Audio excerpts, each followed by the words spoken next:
maybe we can acknowledge, what if we thought about classroom culture in terms of us being broken people?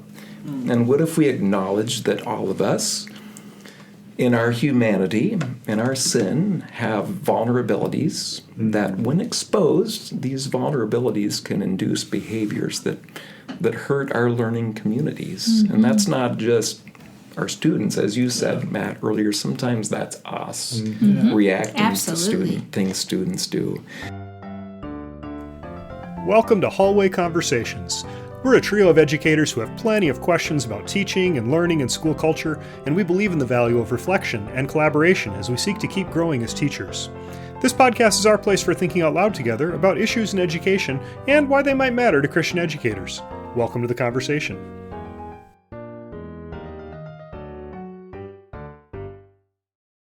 Hello, everyone. Welcome to the 110th episode of the Hallway Conversations podcast. My name is Matt Beamers. I'm Abby DeGirl. And I'm Dave Mulder. Friends, thanks to our sponsors at CASE, the Center for the Advancement of Christian Education. To learn more about the different ways that CASE can support your school board, your leadership team, your teachers, or your community, we encourage you to visit their website at case.org. Finally, if you have a suggestion for a podcast topic, we would love to hear from you. Send your suggestions to hallwayconvospod@gmail.com. That's hallwayconvospod@gmail.com. Friends, today we're grateful to be joined by longtime educator and podcast listener, Al Bandstra. Al, thanks for joining us today. Thank you. It's a pleasure to be here. Hey, a few things about Al. Al teaches math and science to sixth graders at Sioux Center Christian School. For more than 30 years, he has enjoyed filling various roles within grades 5 through 8. His BA and master's degree were in through Dordt University.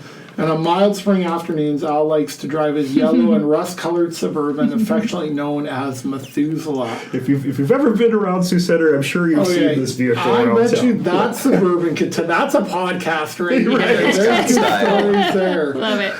Al has dedicated much of his professional career to researching and writing about classroom management from a Christian perspective.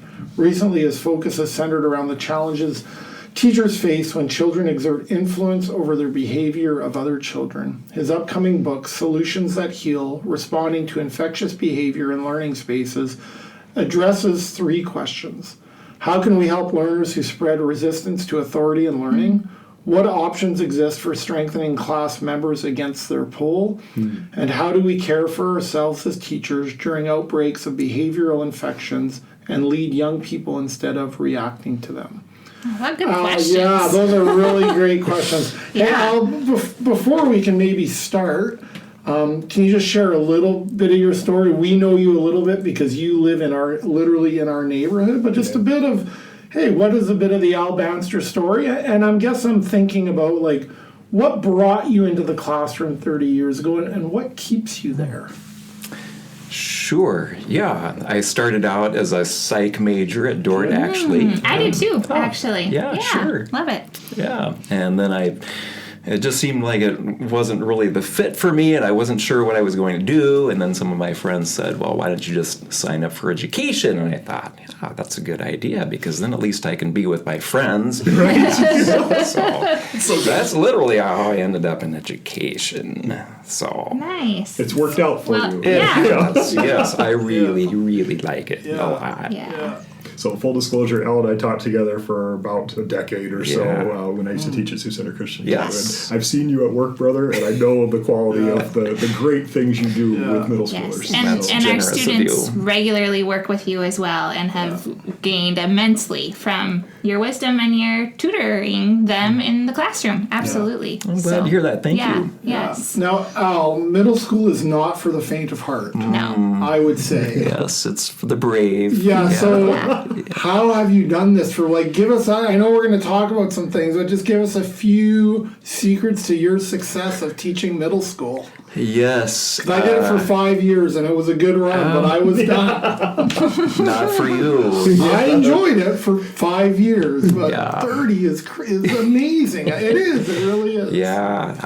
I might just go back. I might draw from what Chad Dirksey said a few episodes back when he talked about middle school kids and the highs and the lows and just seeing that excitement in kids. It's true of parenting, too. I think I said that then, and I'll say it again as someone with a 13-year-old. Yes. Yeah. Yes. And you don't really get it until you have kids that age. And I thought, Yeah. oh, my goodness, this is fun. Yeah. I love this age.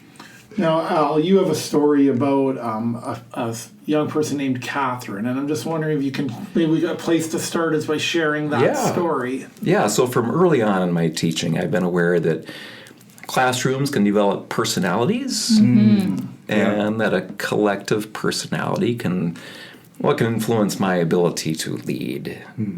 And already in my third year, I had direct experience with this reality. I don't count my first 2 years because they were just too awful. Yeah, right? I think that's all. I'm glad to hear other people feel that way. Yeah. So, but year 3, things kind of fell into place. Yeah. The kids that year got along with each other. They enjoyed connecting with me, and for the most part, they wanted to learn. They liked learning. Yeah. I felt like a rock star in front of those kids. Oh, yeah. Every idea I tried turned to gold with them. Yeah. That was the year I said, this is what I was created to do. I'm a born teacher. Yeah. And then came year 4 with a student named Catherine. I'm just going to call her Catherine. Yeah. And Catherine's ideas about things were contagious. So whatever she thought, her peers tended to think, and she didn't even really need to announce what she thought. Other kids just sensed it telepathically, and they went with it. And so whenever I was teaching a lesson or introducing an activity that was not to Catherine's liking, she had this look she would put out. She would sort of turn her face 20 degrees off of straight on and look out at me through the sides of her eyes.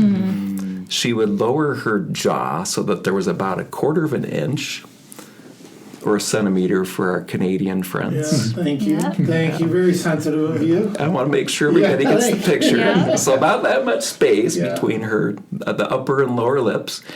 And then her expression, I would say, was 25% smile and 75% unreadable. I just couldn't get a read on it. And when she did that look, it just siphoned the oxygen right out of the air.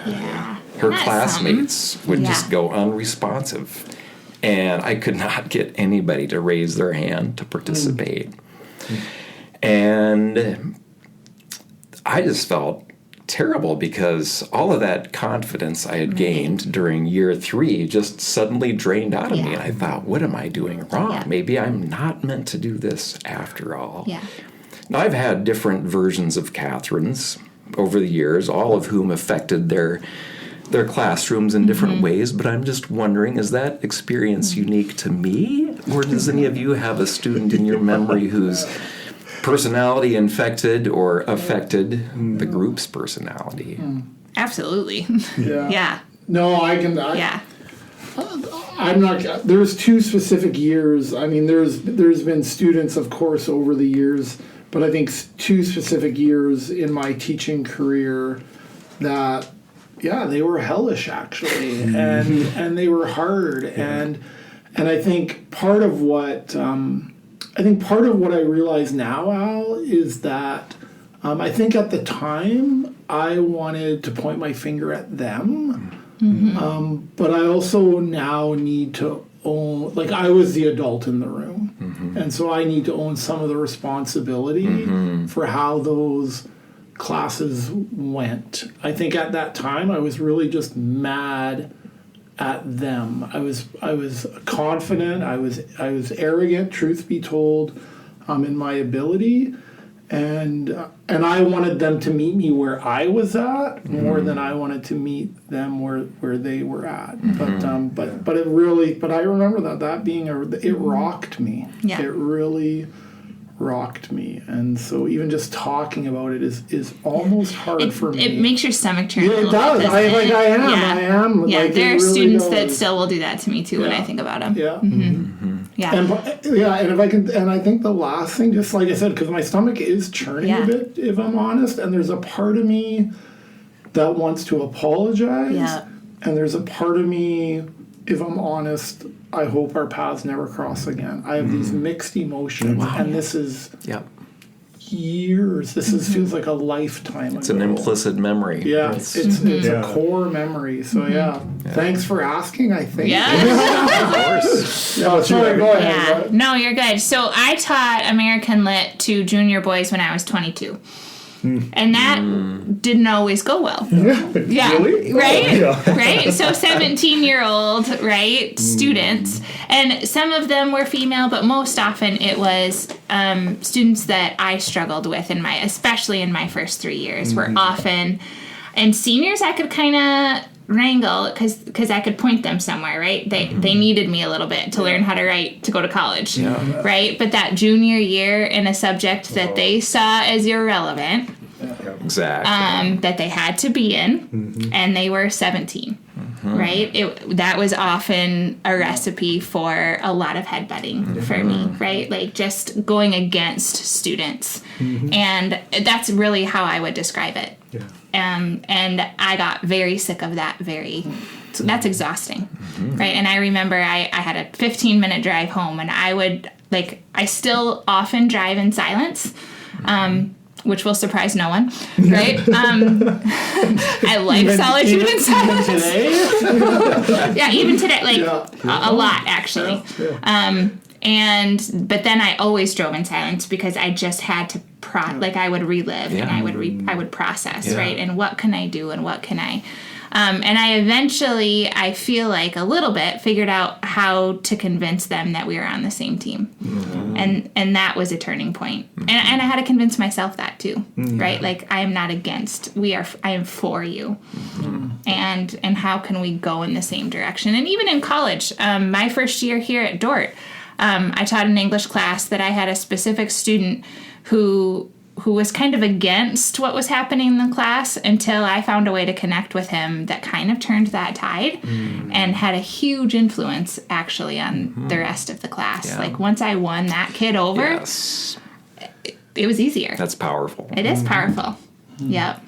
Do you guys find that, though? Sometimes it's the chemistry of the group. It It's is. not even like, because I've had that before, too, where there's one student for whom I can, and I've joked about this before, too, when I've taught middle schoolers, right? And you figure you're going to have one or two challenging students in any group, and then you have the year where you have 9 of them. And, I didn't have enough corners to spread them out. Right? To separate them. Right, Yeah. because the chemistry of the group was just such, it didn't matter, right? And that's, like you said, it's just exhausting, right? I remember feeling that too. But to your original question, I remember a few students, similar to the Catherine story that you mentioned, where just that look that they give, and that can be so infectious. Unnerving. That's Oh, a yes, good word for it, infectious. right? Yeah. I like how you frame that. Yeah. I'd be really curious to hear more about the book then. Sure. What direction are you going to try to help teachers? Yeah, to help teachers to understand and maybe to move forward with that. Yeah, thanks for asking that. You bet. So these stories really everything you're sharing really gets back to the issue of classroom culture. And whenever I read about classroom culture, there's this interesting pattern that emerges. And I find it, whether I'm looking on the internet for ideas about classroom culture or even looking in our state teaching standards, there's this analogy of create. Like, classroom culture is a thing that we create. But if children were designed by God to hold or form their own notions about things, is it really possible to create a classroom culture, to create a culture where everybody values what we value? Does anybody really do that? Ooh, that's an interesting question, right? Because somehow I'm imposing my will on the students, or is this something that's kind of a shared experience? Is that what I'm hearing? There's just the expectation that teachers create a classroom culture. I see that wording: create, build, forge. If I look on the internet, Google classroom culture, 6 out of the first 7 hits use the words build or create. Interesting. Yeah. So, but when I think about that, if kids form their own opinions about things, is that really possible? I'm just thinking, if we hold ourselves responsible for creating a classroom culture, like a builder says, I'm going to build a house that looks just like that blueprint, right? Is that really possible when we have all of these personalities who value different things? That's kind of where I'm going. So Al, when you think about that, my question would be, when we think about creating a classroom culture, should we as teachers, or I'm just curious your thoughts on this, and even for young teachers who are listening, feel like that is solely our responsibility? Like that's my wonder. So, and again, like as someone now removed a few years from a K to 12 classroom, because I even think about it, like when we bought a house here, it was being built. And there was questions about, hey, would you like this in your house? Would you like this in your, like, this is your house, it's not the builder's house. And so I'm wondering, your own experience, how do you balance the need to create a culture and yet also wanting it not just to be your culture? Yeah, does that make sense? Yeah. Well, I think most of us want a culture that feels supportive to kids. A culture that meets their inner psychological needs, like autonomy and competence and relatedness. We want that for our kids. We certainly do creative work when we're trying to create a culture through the behavior norms that we establish, through the ways we promote or welcome diversity, through designing meaningful learning experiences and inviting kids into those experiences rather than just expecting them to do things for us. We do creative work. I don't want to knock that idea of creating. But if students come to our classrooms, into our learning spaces with their own ideas about formal learning, like your literature students, or their own ideas about how interactions should go in a learning space, what does that conflict of values do to our relationship with those kids? Do we still see them as partners in learning, or do we see them a new way, a different way? As adversaries. Exactly. It's like you mentioned the analogy of building a house. Like if I hold myself responsible for building a certain culture, a supportive culture, just like a carpenter says, I'm going to build a house that looks just like that blueprint. And then somebody starts moving the walls around. It's like, hey, I put that wall here, and now you're moving it over there. And it's there for a reason. Yes. That's right. So we start to see students as our competitors, our rivals. So when, we've all just talked about, like, it was so quick on the tip of our tongue when you said, how about the Catherines in our class? It is right there, like in every way. How about for you? Like, so how do we see them as adversaries? And we probably do. How do we re-see them? Or what are some of the things we can do to see them anew? Like, what have you done in your experience when you've run into that? Like, I don't know you that well, but I have a hard time believing you're just like, well, there it is. We're done with this year. Like, what did you do in terms of like either reestablishing the culture? What advice would you give to the teachers listening for the Catherines in our classes? Thank you for asking that question. That's really huge. Like I said, I don't really knock the idea of creating, because we do creative work, but I think maybe we need another analogy, another metaphor when that work of creating runs off the rails. And just interestingly enough, my book is in the editing process right now, and I just sort of became aware that God himself did not hold fast to his role of creating. I wrote an article that's going to come out in Pro Rega in June, and for listeners who aren't familiar, Pro Rega is a quarterly publication of Dordt University that addresses a Reformed Christian perspective on different topics. And so if anybody's curious, they can check out that article. But in the book of Genesis, we read that soon after God finished the work of creating he had done, and it was a beautiful, wonderful setting of harmony and delight in the Garden of Eden, but soon after that, human assertion dug in its heels and launched a pattern of resistance that pretty much frames the rest of the Old Testament. Yeah. Yeah. Now, thankfully, God did not give up on his people, but he did eventually enter history as a healer and a teacher. And so I like to, instead of holding myself responsible to create a certain culture when it's not working out, in answer to your question, Matt, when it's not working out, I try to see my role as someone who needs to bring healing. And I ask, well, if this culture is broken here, where does the hurt lie? What's wrong here? And what maybe we can acknowledge, what if we thought about classroom culture in terms of us being broken people?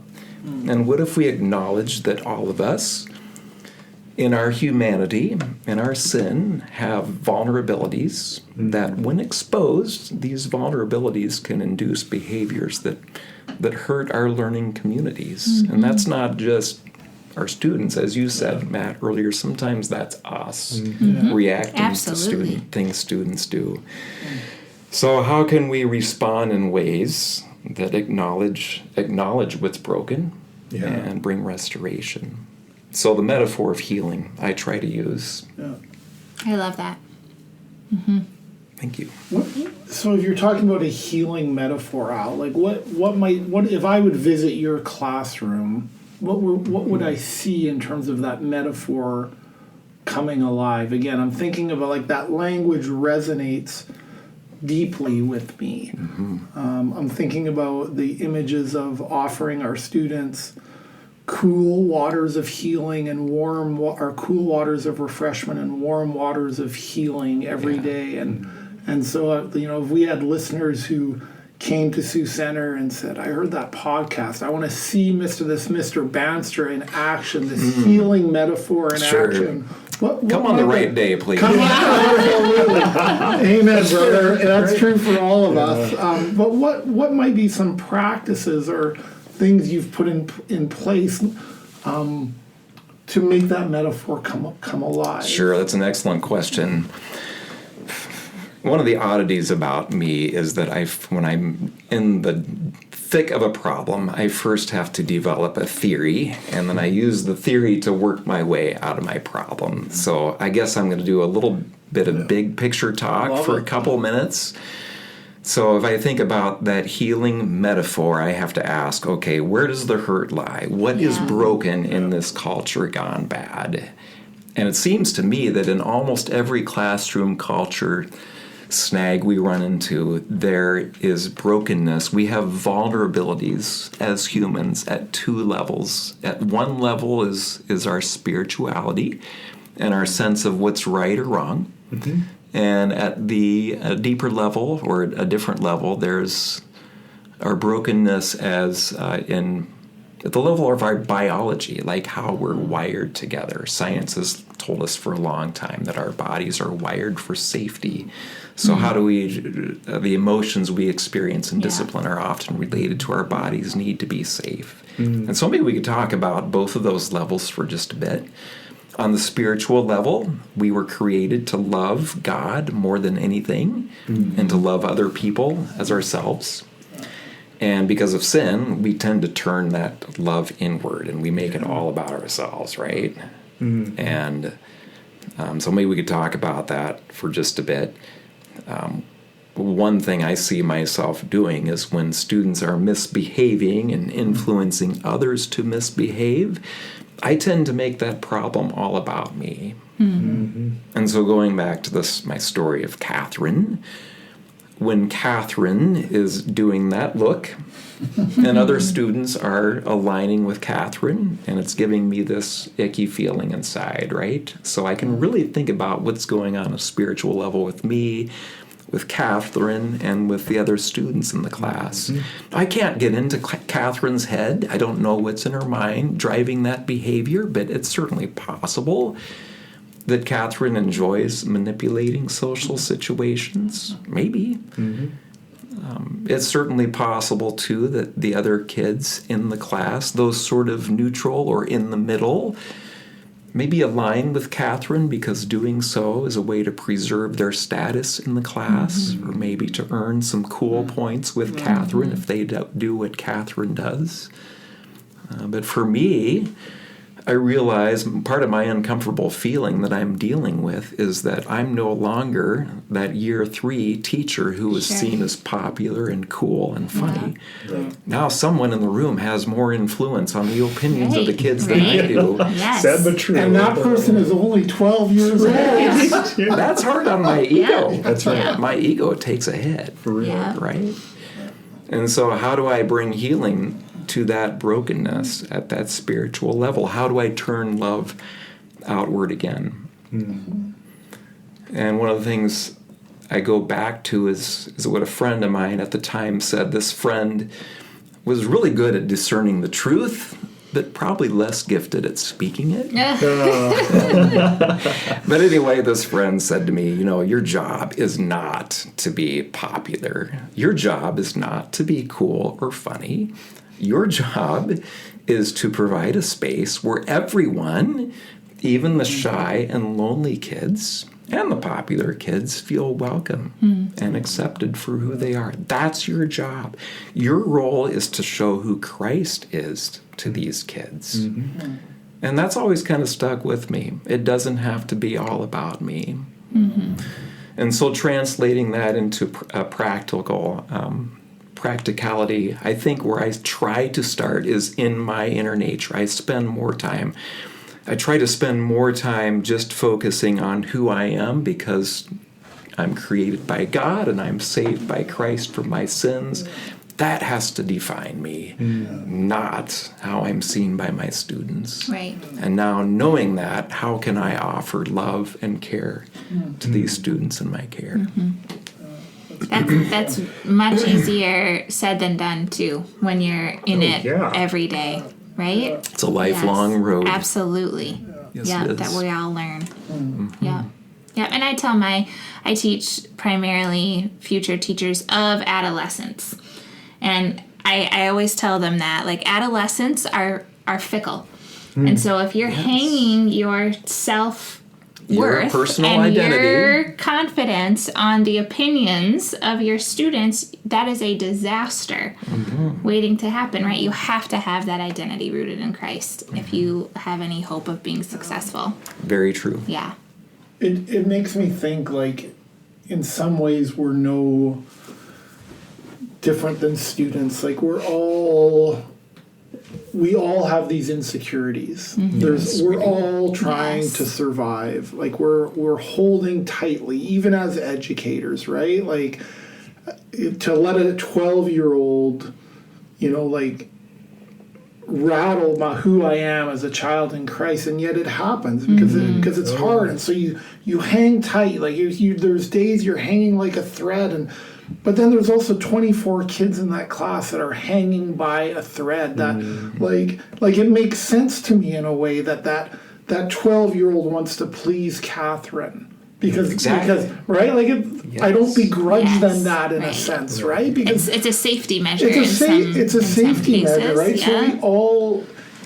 It's so hard because we're all, even as adults, what do I need to survive? What do I need to survive this hard class, this week, this year, these students, sometimes my colleagues even, which can be hard on me. There's a question. No, not here, not me. But for all of us, right? There's tensions that exist. I've said that to someone in this hallway before. We spend 6, 7, 8 hours a day with each other. It's we're practically married to each other. We're going to have conflict, right? And it's hard to not, it's hard for me anyways, to not always look at my own, what do I need? And there's a question here, Al, that you wrote that says, how do we help ourselves and our students turn our focus outward again? And I find that, for me, where I'm at in my life, I find that a really compelling question.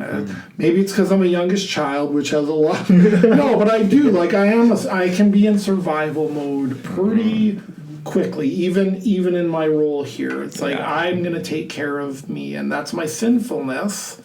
Yeah. But our students have that too. So I like that question is like, how do we help them or even ourselves? Yeah, excellent. Turn outward when our natural sinful inclination is to turn inward. Yeah, that's a huge question. Yeah. Well, I hope people read my book, of course, because I have lots of ideas. But maybe just one quick idea that I keep going back to is when I'm confronting a child about their behavior. And I'm really talking about their attitude, right? It's kind of about their attitude, their outlook, but I never use that word. I try not to use that word because if I talk about their attitude, that sounds like a judgment on their character, and they're going to be defensive. So whenever I address any sort of behavior, I try to point out how the behavior is affecting the kids around them. Hey, when you talk with that loud voice, I notice that person looking at you. Or I think so-and-so is having trouble concentrating. When you do that, could you try it this way instead? So I always try to point out the effect on other kids or on me. This morning I had a talk with my students, and I said, when this was going on yesterday, I didn't feel respected. And I'm just wondering if we can try it a different way today. And they respond well to that. They usually do. Yeah. Yes. So that's an answer to your question, Matt. How do we help kids look outward? Maybe by pointing to what's outward instead of what's in their heart. That's where I start. Another vulnerability we haven't really addressed yet is the whole physical side, right? And can you talk about that a bit? Yeah, I find that fascinating too, Al. Just really fascinating. And I got into this area a few years back when I did some work with kids who had been traumatized. And I just really, really was hungry to know why I kept reacting with these kids, even though I cognitively knew I should be guiding and redirecting and restoring. I just would react. And so I buried myself in books on the human brain and the nervous system. I read books like Bessel van der Kolk's The Body Keeps the Score, Stephen Porges' Polyvagal Theory, Kirk Olson's The Invisible Classroom. I read stuff by Dr. Daniel Siegel, and all of these people touch on the realm of neurobiology and especially interpersonal neurobiology. Yeah, it's fascinating. It is. Yeah, I've read a couple. Yeah. The study really of how our brains talk to each other. Your brains are talking with my brain below the level of our consciousness. And they're trying to figure out, our brains are trying to figure out all the time if these people in my surroundings are safe people. Yeah. And so, if you think about Maslow's hierarchy of human motivation and needs, if our needs for safety aren't being met, we don't much care about how people think of us or accomplishing our full potential, right? Sure. But thanks for recent developments in technology and brain technology, functional MRIs and so on, we now know that those levels are way more intertwined than what we once believed. Yes, if I think back to Catherine and her effect on me, when she does that look and my body responds in that way, and I really can't help it. Even though I know how I should be acting, it's really, really hard to act that way. Well, what neurobiology has taught us is that Catherine, even though Catherine is not a physical threat, she's not going to pounce on me, and neither are her classmates. If my nervous system expects engagement and the other person disengages, my nervous system interprets that response as a threat.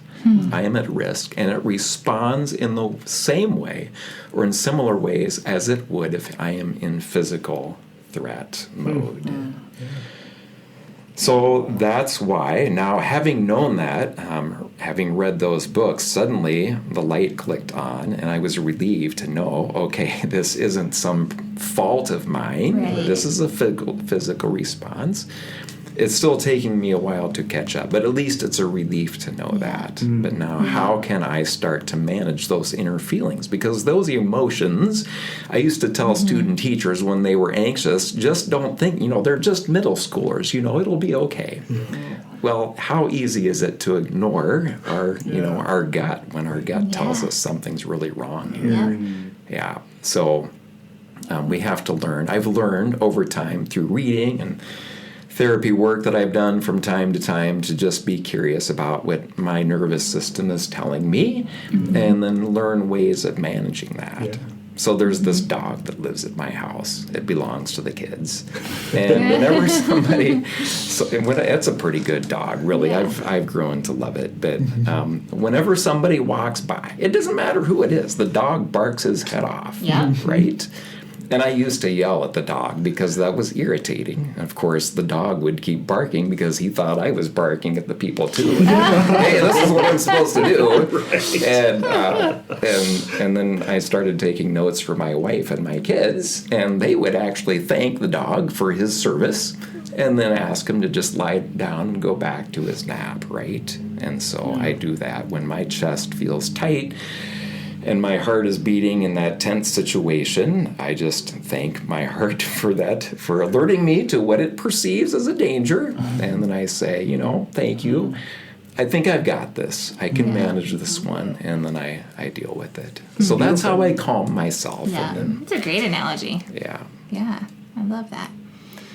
And then I've also learned ways of calming kids too, because as Stephen Porges said, a lot of the emotions that we experience in discipline, our children and we alike, really come out of our body's need to feel safe. And again, I have shared lots of ideas that I've learned through my research and experience in the book, but one quick one I've learned is that there's nothing quite as soothing on the human nervous system is the prosody of the human voice. So the melodic quality of the voice, the rise and fall of our pitch and our volume. If we can get our voices to do that, it's soothing not only to our kids but our own nervous systems.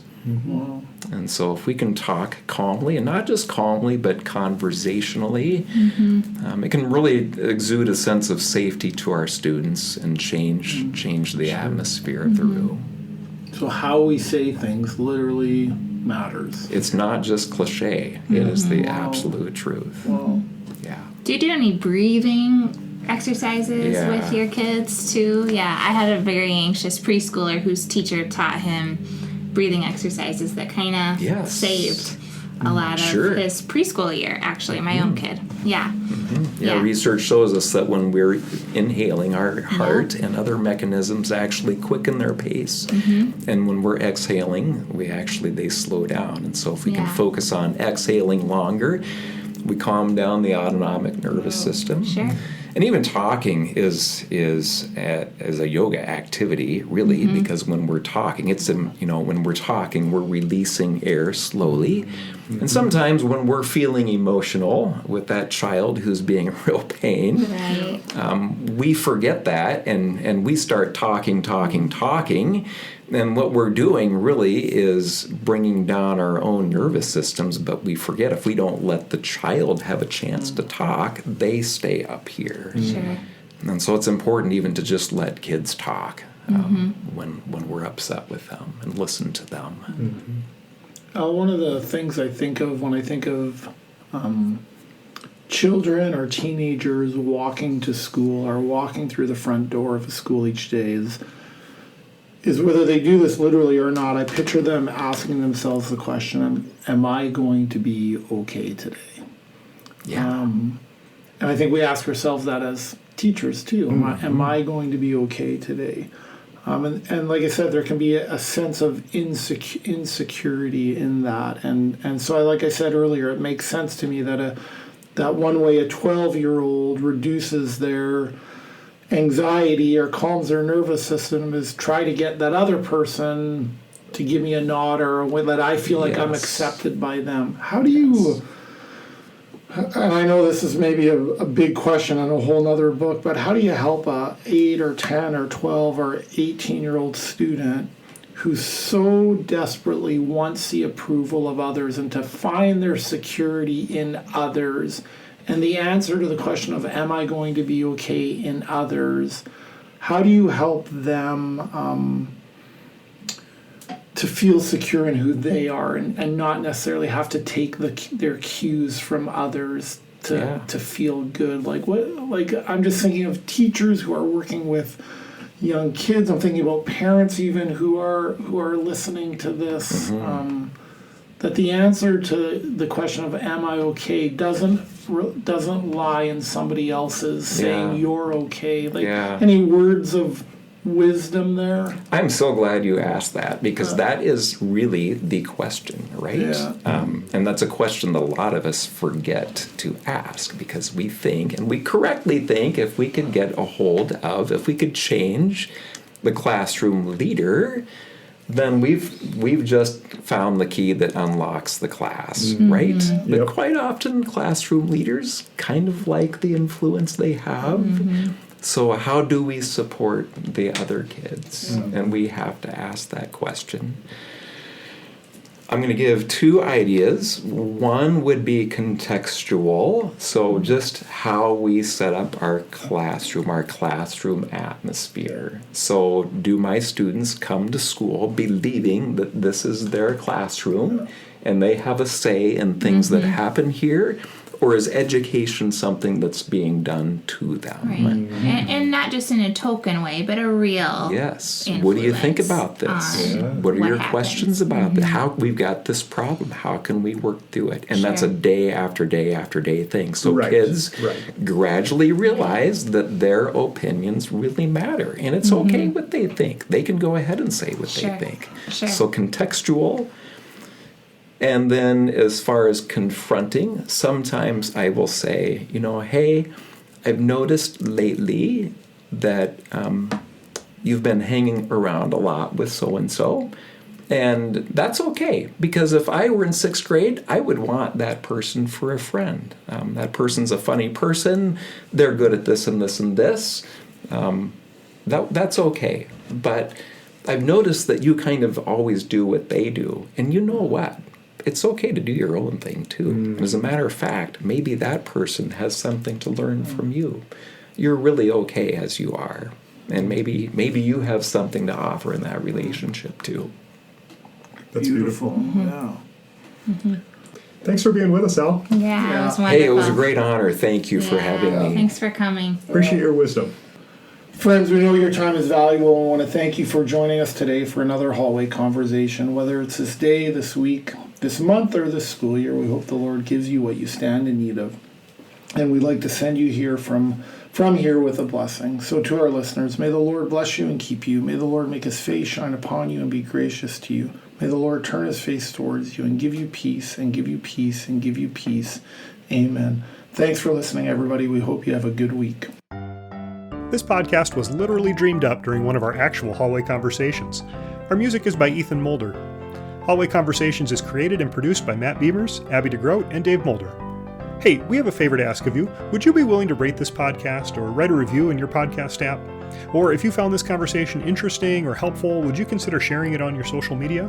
Those things really do help podcasters out, and we would be so, so grateful. Thanks for listening, friends.